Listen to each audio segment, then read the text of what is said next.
سے بے خبر نہیں۔ شروع اللہ کا نام لے کر جو بڑا مہربان نہایت رحم والا ہے۔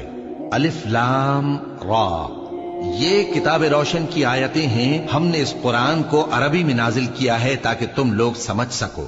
اے پیغمبر، ہم اس قرآن کے ذریعے سے جو ہم نے تمہاری طرف بھیجا ہے تمہیں ایک نہایت اچھا قصہ سناتے ہیں، اور تم اس سے پہلے بے خبر تھے۔ جب یوسف نے اپنے والد سے کہا کہ ابا، میں نے خواب میں 11 ستاروں اور سورج اور چاند کو دیکھا ہے، دیکھتا کیا ہوں کہ وہ مجھے سجدہ کر رہی ہیں۔ انہوں نے کہا کہ بیٹا، اپنے خواب کا ذکر اپنے بھائیوں سے نہ کرنا، نہیں تو وہ تمہارے حق میں کوئی چال چلیں گے۔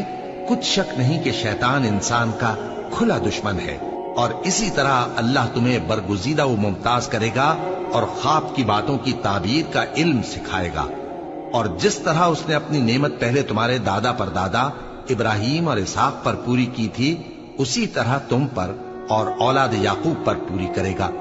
بے شک تمہارا پروردگار سب کچھ جاننے والا ہے، حکمت والا ہے۔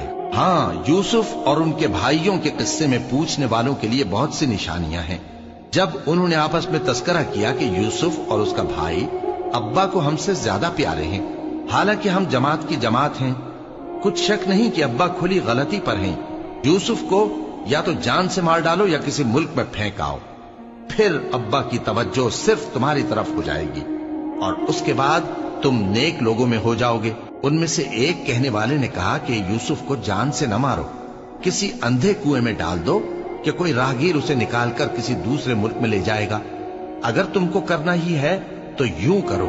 یہ مشورہ کر کے وہ اپنے والد سے کہنے لگے کہ ابا جان، کیا سبب ہے کہ آپ یوسف کے بارے میں ہمارا اعتبار نہیں کرتے، حالانکہ ہم اس کے خیر خواہ ہیں؟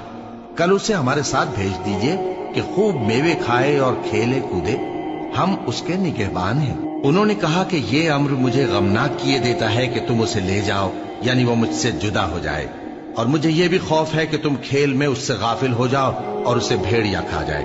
وہ کہنے لگے کہ اگر ہماری موجودگی میں کہ ہم ایک طاقتور جماعت ہیں اسے بھیڑیا کھا گیا تو ہم بڑے نقصان میں پڑ گئے۔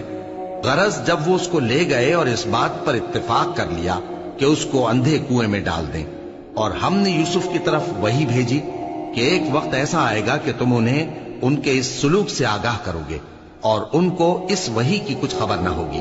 اور یہ حرکت کر کے وہ رات کے وقت باپ کے پاس روتے ہوئے آئے، کہنے لگے کہ ابا جان، ہم تو دوڑنے اور ایک دوسرے سے آگے نکلنے میں مصروف ہو گئے اور یوسف کو اپنے اسباب کے پاس